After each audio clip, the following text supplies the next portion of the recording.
By the summer of 1910, aviation was no longer a novelty. It was becoming a race.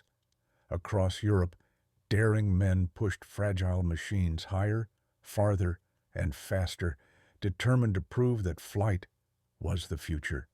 In Paris, crowds gathered to watch another pioneer take to the skies.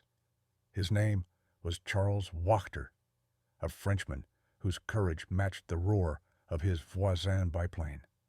On July 15, 1910, he climbed into the cockpit, unaware that history would remember this flight, not for its triumph, but for its tragedy. Within moments, cheers would turn to silence, and the world would witness yet another sacrifice in the costly march toward the sky. This was the fifth fatal crash in aviation history. Fifth Air Palin car shed in 1910, France.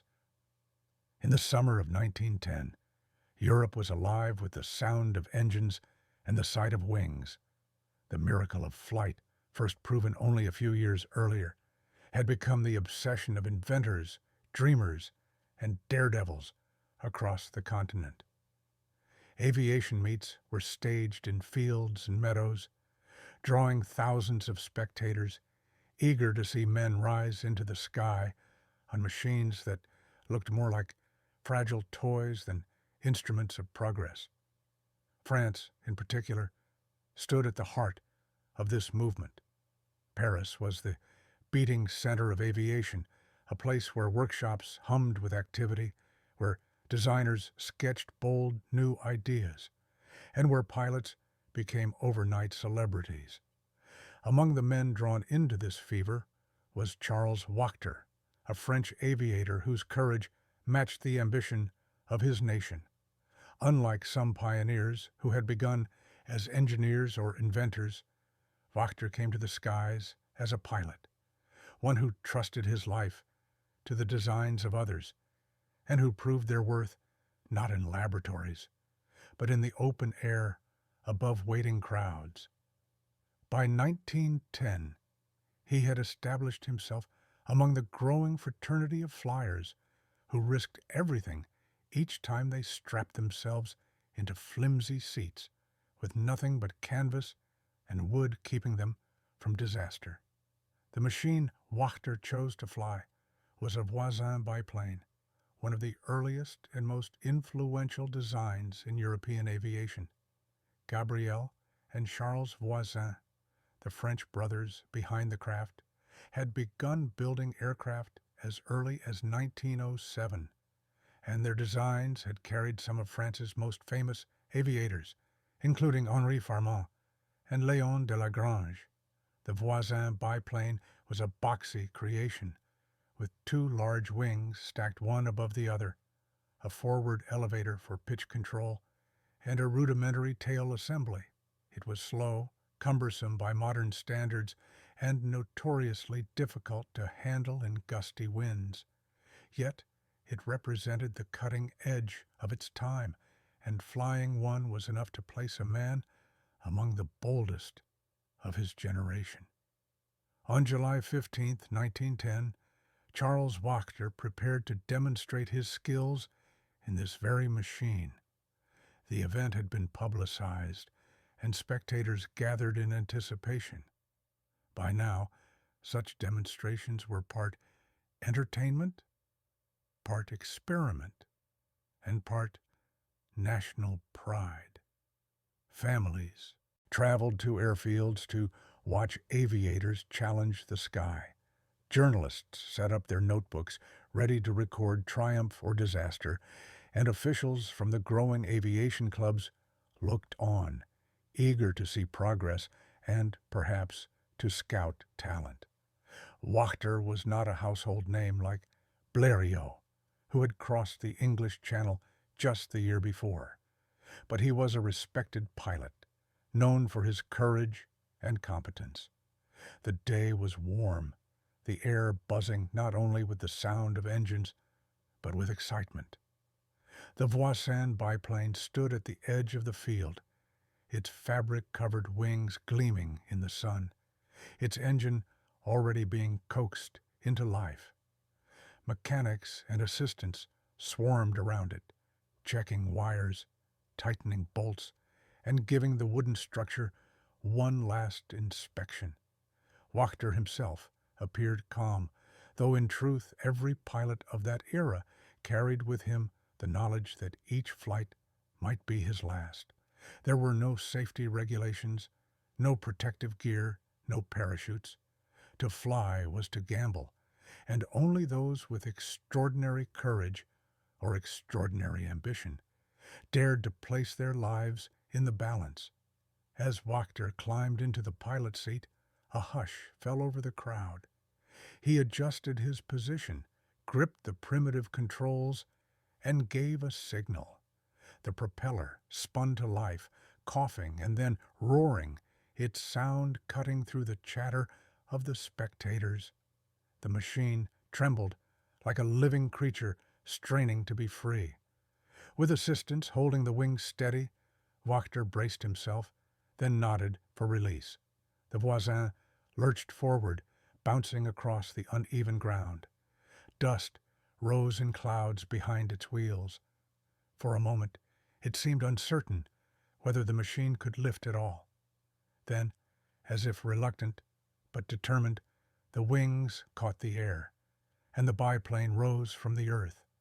The crowd erupted in cheers, watching as Wachter climbed slowly, circling above the field. The sight never lost its power to amaze. To see a man suspended between earth and heaven, held aloft by nothing but fabric and faith, was to witness a miracle. For several minutes, the flight went smoothly. Wachter guided the Voisin in wide, steady arcs, banking gently, his silhouette visible against the summer sky.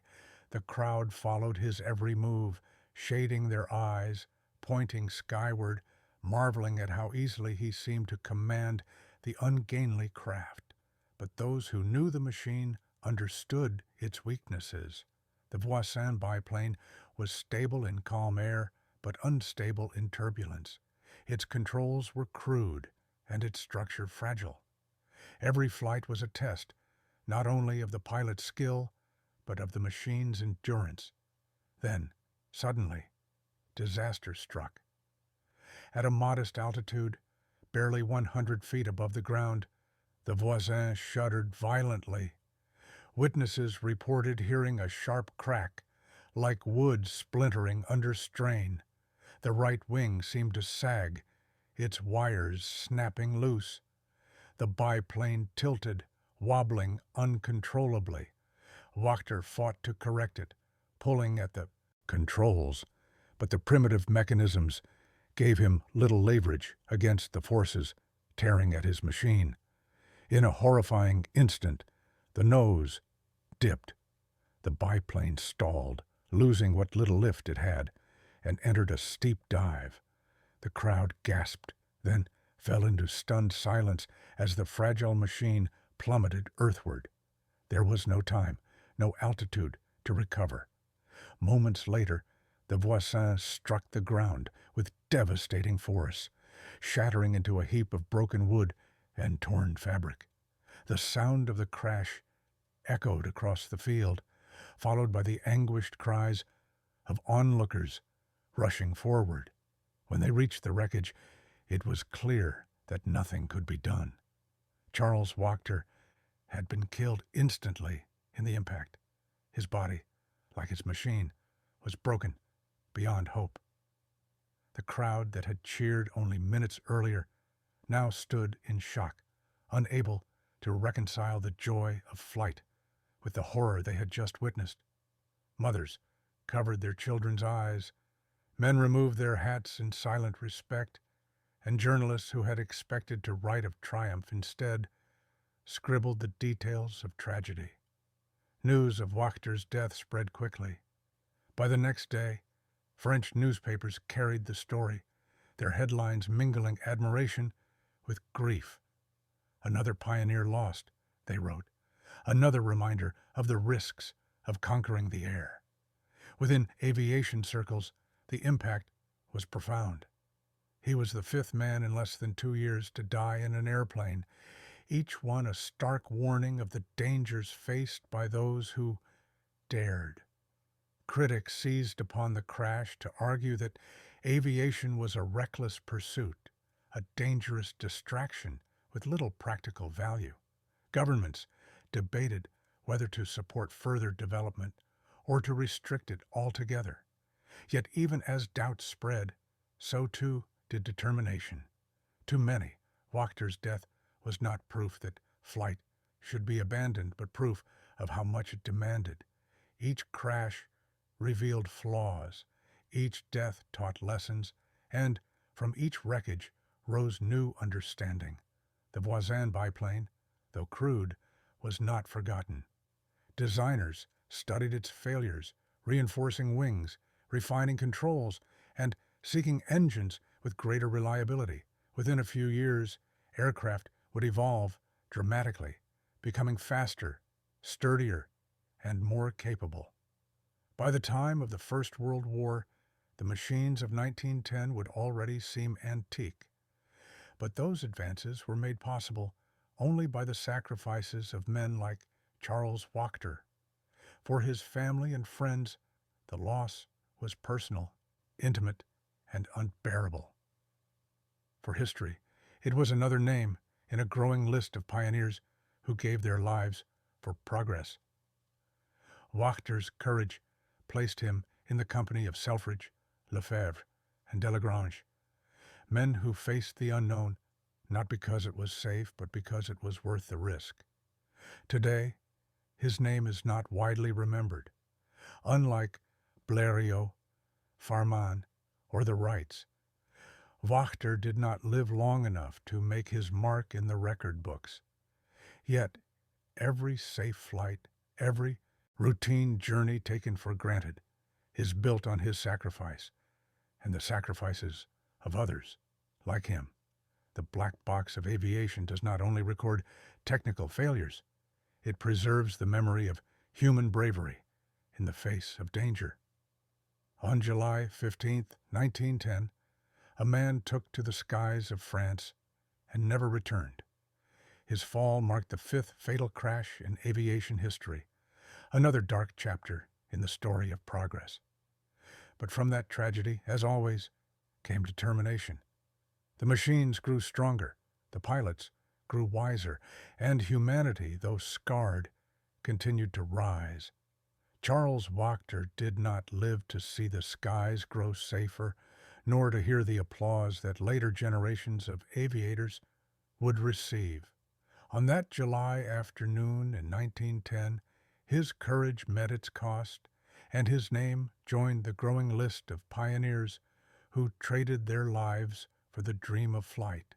He was not the most famous, nor the most celebrated, but in his sacrifice, he was equal to them all. Each crash in those early years was a lesson written in blood, each broken wing a step toward progress. Today, when aircraft cross oceans in hours and millions of passengers take to the skies without fear, it is easy to forget how fragile it once was. But behind every smooth landing lies the memory of those who never returned. Charles Wachter's flight ended in tragedy, but his story remains part of the foundation of aviation itself. The sky demanded a price, and he paid it. Yet because of men like him, humanity learned not only how to fly, but how to keep flying.